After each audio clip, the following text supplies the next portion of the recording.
도쿄 메트로폴리탄 대학교 강당 2023년 IMO 개막식이 열리는 날이었습니다. 10번째로 심사위원을 맡게 된 저는 여느 때와 같이 참가자들의 표정을 살피고 있었습니다. 42개국 252명의 수재들이 모인 자리. 평균 연령 17세의 그들 눈빛에서는 긴장감과 자신감이 동시에 느껴졌습니다. 특히 중국, 미국 대표팀은 늘 그랬듯 자신만만한 표정이었죠. 지난 10년간 이 두 나라가 번갈아가며 종합 우승을 차지해왔으니까요. 그런데 이상하게도 눈에 들어오는 팀이 있었습니다. 한국 대표팀이었죠. 6명의 학생들이 조용히 앉아 문제집을 풀고 있었는데 그들의 손에는 계산기가 없었습니다. IMO에서 계산기 사용이 허용된 지 5년째. 이제는 대부분의 참가자들이 계산기를 필수품처럼 여기는데 말이죠. 호기심에 가까이 다가가 보니 그들은 A4 용지 한 장에 빼곡히 무언가를 써내려가고 있었습니다. 작년도 IMO 기출문제를 푸는 중이었는데 놀랍게도 복잡한 수식을 암산으로 계산해내고 있었습니다. 이건 말도 안 돼. 제 옆자리에 독일 심사위원이 중얼거렸습니다. 그의 시선이 향한 곳에는 한국팀의 한 학생이 8자리 숫자의 제곱근을 암산으로 계산하고 있었죠. 보통은 계산기로도 시간이 걸리는 계산을 말이죠. 예선 첫날, 더 놀라운 광경을 목격했습니다. 4시간이 주어진 기하학 문제에서 한국팀 학생들은 2시간 만에 답안지를 제출했습니다.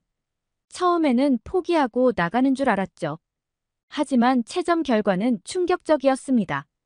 6명 모두 만점이었습니다. 어떻게 이런 게 가능하죠?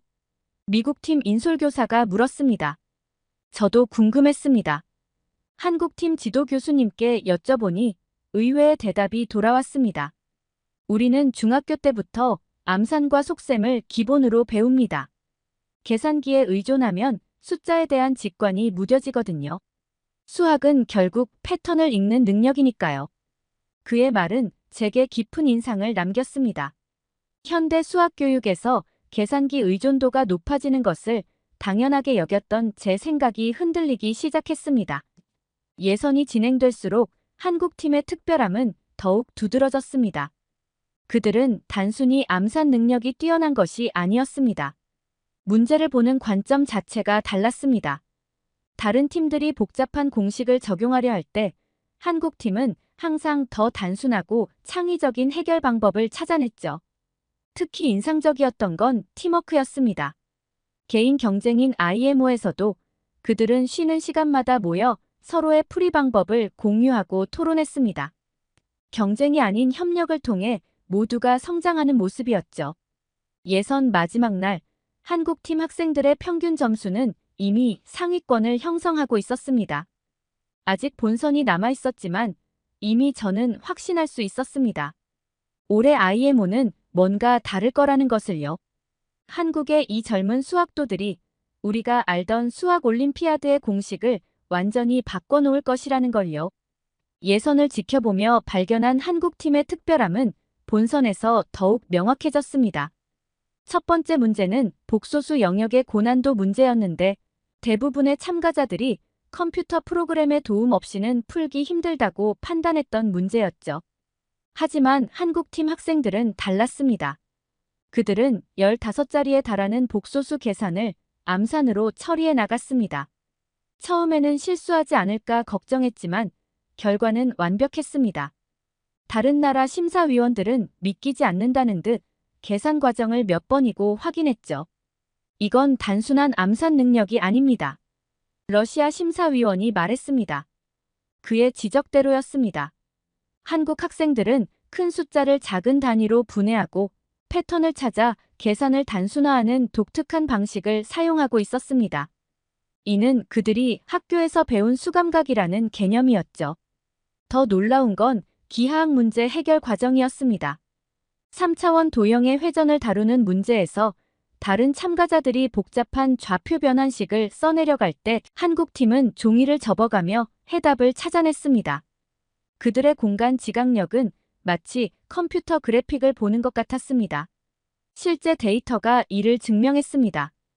기하학 영역에서 한국팀의 평균 해결 시간은 다른 팀들의 65% 수준이었고 정답률은 오히려 23% 더 높았습니다. 특히 3차원 도형 문제에서는 6명 모두가 만점을 받았죠. 한국은 어떻게 이런 학생들을 길러낼 수 있는 걸까요? 프랑스 심사위원의 질문에 한국팀 지도교수는 흥미로운 설명을 해주었습니다. 한국의 수학교육은 단순 암기나 기계적 풀이가 아닌 개념의 본질을 이해하는 데 중점을 둔다고 합니다. 초등학교 때부터 수의 감각을 기르고 중학교에서는 기하학적 직관을 발달시키는데 많은 시간을 투자한다고 하더군요. 특히 인상적이었던 건 거꾸로 풀기 학습법이었습니다. 문제의 답에서 시작해 역으로 문제를 만들어보는 방식인데 이를 통해 문제의 구조를 더 깊이 이해할 수 있다고 합니다. 실제로 한국팀 학생들은 주어진 문제를 변형해가며 다양한 각도에서 접근했습니다. 또 하나 특별했던 점은 팀 스터디 방식이었습니다. 그들은 매일 저녁 2시간씩 모여 그날 풀었던 문제들을 함께 리뷰했습니다. 서로 다른 풀이 방법을 공유하고 때로는 더 효율적인 해결책을 찾아내는 과정이 인상적이었죠. 우리는 경쟁이 아닌 협력을 통해 성장합니다. 한국팀 주장의 이 말은 제가 알던 수학 영재 교육의 패러다임을 완전히 뒤집는 것이었습니다. 보통 수학 올림피아드 참가자들은 극도로 개인주의적인 성향을 보이는데 한국팀은 달랐습니다. 실제로 한국팀의 성과는 이를 증명했습니다. 개인 종합 점수에서는 물론 팀 전체의 평균 점수가 놀라울 정도로 균일했습니다. 가장 높은 점수와 가장 낮은 점수의 차이가 다른 팀들의 절반 수준에 불과했죠. 본선 중반에 접어들며 더 많은 심사위원들이 한국팀에 주목하기 시작했습니다. 그들의 문제 해결 방식은 단순히 뛰어난 것을 넘어 수학을 바라보는 새로운 시각을 제시하고 있었기 때문입니다. 이제 우리는 알고 있었습니다. 한국의 수학 교육이 보여주는 이 혁신적인 접근이 앞으로 세계 수학계에 커다란 변화를 가져올 것이라는 걸요. 본선 셋째 날 대회장을 뒤흔든 사건이 있었습니다. 6시간이 주어진 조합론 문제를 한국팀 학생이 4시간 만에 해결한 것입니다. 더욱 놀라웠던 건 그가 제시한 풀이 방법이었습니다. 이건 완전히 새로운 접근법인데요. 영국 심사위원장이 답안지를 들여다보며 놀란 목소리로 말했습니다. 기존의 풀이법이 15단계를 거쳐야 했던 문제를 한국 학생은 단 7단계로 증명해냈기 때문입니다. 이 풀이는 즉시 심사위원단 사이에서 화제가 되었습니다. 특히 증명 과정에서 사용된 분할 정복 방식은 기존 수학계에서 생각하지 못했던 참신한 접근이었죠. 심사위원들은 이 풀이 방식을 코리언 메서드라고 부르기 시작했습니다. 그날 오후 다른 나라 참가자들 사이에서도 한국팀에 대한 관심이 폭발적으로 증가했습니다. 쉬는 시간마다 한국 학생들 주변에는 항상 사람들이 모여 있었고 그들의 풀이 방식을 배우려는 학생들로 북적였습니다. 본선 성적도 놀라웠습니다. 42개 참가국 중 한국팀의 평균 점수는 2위를 기록했고 특히 기하학과 조합론 분야에서는 압도적인 강세를 보였습니다. 6명의 대표 중 2명이 개인 만점을 기록했는데 이는 대회 역사상 드문 기록이었습니다.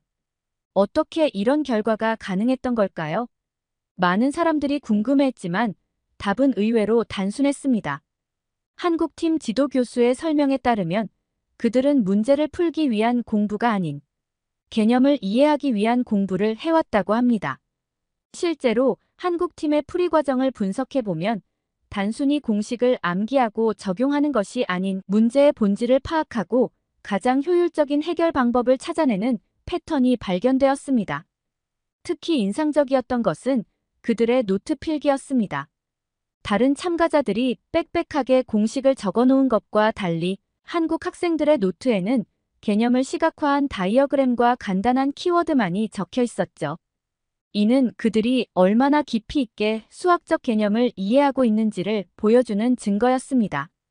이제 우리도 변해야 할 때입니다. 독일 대표팀 코치의 말처럼 한국팀의 성과는 세계 수학계에 새로운 화두를 던졌습니다.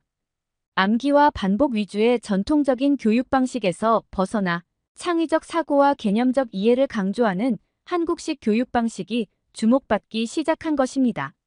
대회 마지막 날 시상식을 앞두고 한국팀 학생들의 표정은 여전히 차분했습니다. 그들에게 이번 대회는 단순한 경쟁이 아닌 자신들의 실력을 검증하고 더 나은 수학자로 성장하는 과정이었기 때문입니다. 이제 우리는 알고 있습니다. 한국의 수학 교육이 보여준 혁신이 세계 수학계의 새로운 표준이 될 것이라는 사실을요. 그리고 이것은 단순한 시작에 불과하다는 것도 말입니다. 시상식이 열린 도쿄 국제포럼의 메인홀. 42개국의 대표들이 긴장된 표정으로 결과를 기다리고 있었습니다. 그리고 마침내 발표가 시작되었습니다. 2023년 IMO 메달 수여 결과를 발표하겠습니다. 한국팀의 성적은 충격적이었습니다. 금메달 3개, 은메달 2개, 동메달 1개. 6명의 대표 모두가 메달을 획득했고 특히 금메달 3개는 역대 한국팀 최고 성적이었습니다. 더욱 놀라웠던 것은 한국팀이 제시한 새로운 증명법이었습니다. 제3분과 심사위원장은 한국팀이 발견한 새로운 기하, 증명법을 K-MED로 명명하자는 제안을 했고 만장일치로 통과되었습니다. 42년 IMO 심사위원 경력에서 이런 혁신적인 풀이 방법은 처음 봤습니다. 러시아 심사위원장의 말에 다른 심사위원들도 동의했습니다. 특히 기하학 분야에서 한국팀이 보여준 창의적 접근법은 기존의 정석을 완전히 뒤바꿔 놓았습니다. 구체적인 성과를 살펴보면 더욱 인상적이었습니다. 전체 문제 6개 중 4개에서 만점을 받았고 나머지 2문제도 90% 이상의 득점률을 기록했습니다. 팀 평균 점수는 42개국 중 2위, 개인 종합에서는 6명 중 4명이 상위 10% 안에 들었습니다. 시상식 직후 각국의 교육 전문가들이 한국팀을 찾아왔습니다. 그들이 궁금해한 것은 단순한 문제 풀이 기술이 아닌 한국의 수학교육 시스템이었습니다. 우리는 개념을 이해하는데 중점을 둡니다.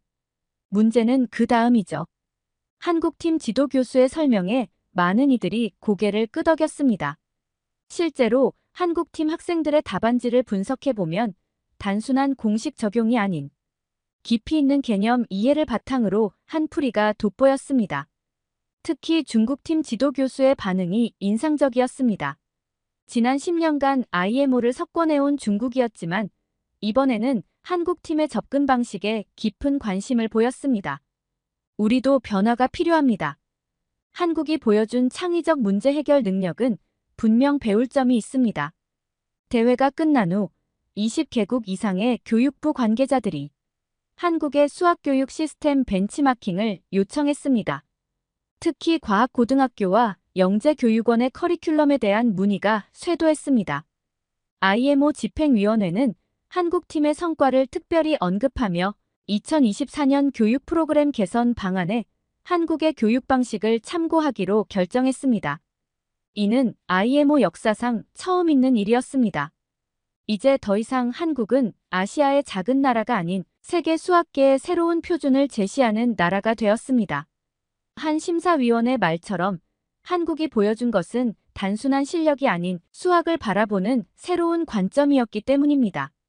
시상식을 마치고 돌아가는 한국팀 학생들의 얼굴에는 자부심이 가득했습니다. 그들은 단순히 메달을 따는 것을 넘어 세계 수학계에 새로운 지평을 열었다는 사실을 알고 있었기 때문입니다. 이것은 끝이 아닌 시작이었습니다. 한국의 수학 교육이 세계의 표준이 되어가는 새로운 시대가 열린 것입니다. 2023년 도쿄 IMO가 끝난 지 3개월, 세계 수학계에는 큰 변화의 바람이 불기 시작했습니다. 영국 케임브리지 대학에서 열린 국제 수학교육 컨퍼런스에서 한국의 수학교육 방식이 주요 의제로 다뤄진 것입니다. 한국팀이 보여준 K-MED는 단순한 풀이법이 아닌 수학적 사고의 혁신입니다. 케임브리지 수학과 학과장의 이 발언은 세계 수학계의 달라진 시각을 잘 보여줬습니다. 실제로 IMO 이후 K-MED는 여러 국제 학술지에 소개되었고 수학 교육의 새로운 방법론으로 주목받기 시작했습니다. 구체적인 변화는 수치로도 확인되었습니다. IMO 이후 3개월간 한국의 수학 교육 시스템을 벤치마킹하기 위해 방문한 해외 교육기관이 28개국 47개 기관에 달했습니다. 특히 영재교육원의 커리큘럼과 과학고등학교의 운영 방식에 대한 관심이 뜨거웠죠. 한국 수학교육의 강점은 명확했습니다. 첫째, 개념적 이해를 중시하는 교육 방식. 둘째, 창의적 문제 해결 능력 개발.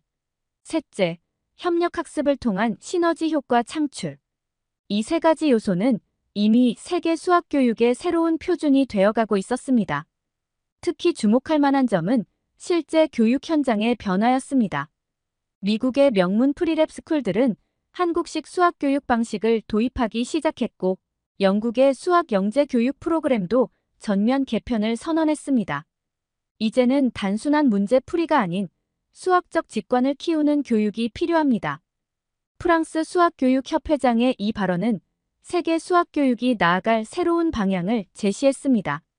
실제로 프랑스는 2024년부터 초중등 수학교육 과정에 한국식 교육 방식을 도입하기로 결정했습니다. 변화는 대학 입시에서도 나타났습니다.